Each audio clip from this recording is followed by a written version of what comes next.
नन्ही आयशा का जंगल का सफर। आयशा को हमेशा कहानियां सुनने का शौक था, खासकर अपने दादा बाबा जान से, जो उसे जंगल के अद्भुत रहस्यों के बारे में बताते थे। एक दिन वह जंगल के पास खेल रही थी जब अचानक एक रंग बिरंगा पक्षी उसके सामने आया और उसका ध्यान आकर्षित कर लिया। आयशा उस पक्षी के पीछे चल दी और गहरे जंगल में पहुंच गई। वह रास्ता भूल गई, सूरज ढलने लगा और जंगल में अजीब अजीब आवाजें आने लगीं। अचानक एक जोरदार दहाड़ सुनाई दी और एक बड़ा ताकतवर शेर उसके सामने आ गया। आयशा डर गई, मगर हैरानी की बात यह थी कि शेर ने उस पर हमला नहीं किया, बल्कि उसकी आंखों में एक अजीब सी नरमी थी।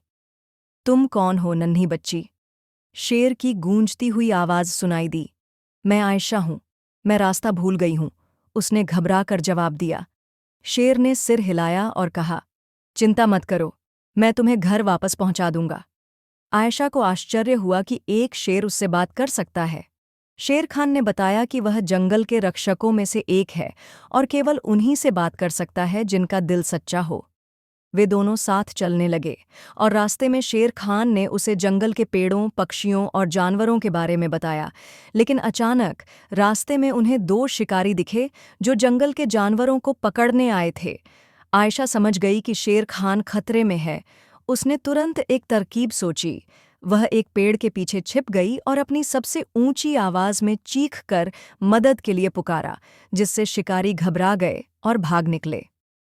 तुम सच में बहुत बहादुर हो, नन्ही लड़की, शेर खान ने कहा।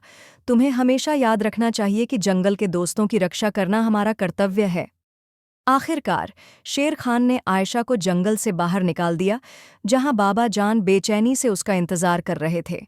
जब उन्होंने शेर खान को देखा तो मुस्कुराकर बोले, मैं जानता था कि जंगल का रक्षक तुम्हारी मदद करेगा।